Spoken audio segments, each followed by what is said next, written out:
Why does organisation learning and development exist? Too far. To enable business objectives, to increase employee engagement and retention, to foster productivity and innovation? Sure, they're all valid reasons. But tonight, in the spirit of Offbeat and rethinking L&D, I'm going to ask us to think a whole lot bigger around L&D's why, and propose that the purpose of L&D is to foster the stages of adult development and to be a shaper of social sustainability. And tonight, we'll talk about one way in which L&D can be that shaper of social sustainability by creating frictionless career transitions. And here's why. The current unemployment rate in the EU is 6.4%. That's 12 million people. That's like saying the whole population of Belgium is unemployed.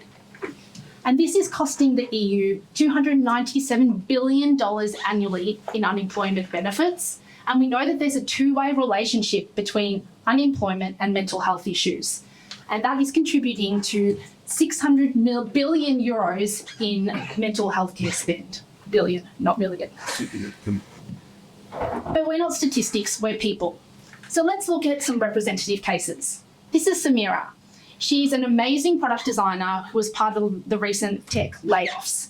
She's retrained as a software engineer in a field in which females are in demand, but the bar is high in most of these places, and she's not ex-Meta, Facebook, or Google, and she keeps getting rejected.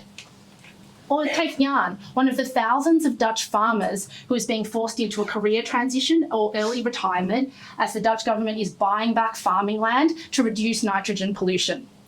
Jan still wants to work, and he's retrained in finance administration and has transferable skills running a multi-million euro farming enterprise. He's still looking for work. And then there's you.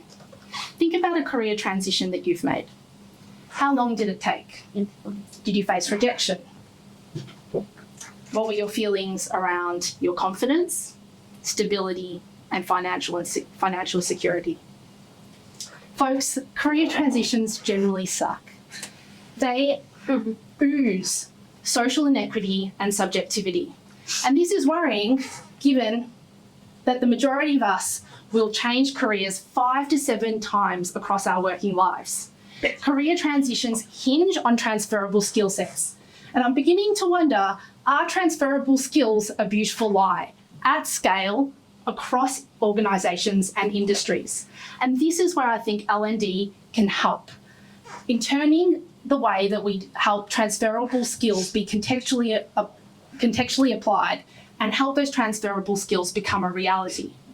And what I'm not saying is that L&D is going to be the silver bullet that solves unemployment and mental health care issues. But what I am saying is, in the words of Ben Horowitz, in The Hard Thing About Hard Things, it's not about finding the elusive silver bullet, it's about shooting many lead bullets. And I do believe L&D is one of those lead bullets. And here's how I think we can take our shot. The first is around rethinking access. Indeed, there are internships and returnships, but they generally exist at larger companies who have more resources. We need companies of all sizes having access to more and broader access to these. And the second part is trickier. It's around reframing mindsets. And I urge us to rethink concepts such as top talent, high caliber, and bar raisers, because unless there were peoples of all genders, sexual orientations, religion, races, neurodivergence, and abilities shaping those systems and processes, we will continue to have social inequity in these processes. So one way we can rethink that is looking at each role as falling in 2 buckets. Sometimes, yes, we need people who have been there and done that, hitting the ground day one, and they can fall into the performance zone. But they need to be only for business critical roles, like people are going to die or the business is going to go under.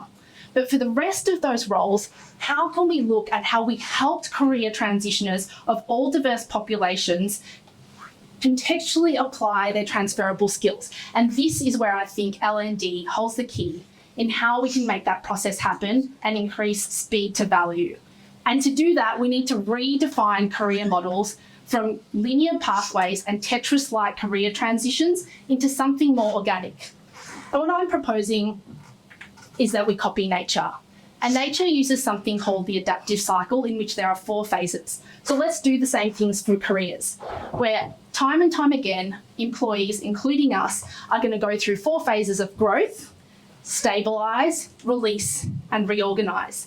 And as L&D, it's our job to create frictionless experiences in all 4 phases, but particularly at entry and exit, and not just for the employee, but for the leader and the team, because that's where the friction comes in. Our value proposition is to change that mindset from the leader and the team thinking, oh, too hard, let's just get someone who's done it before, to, oh my gosh, thanks to L&D, we found amazing talent, we nurtured them, and they're able to diversify and enhance our team.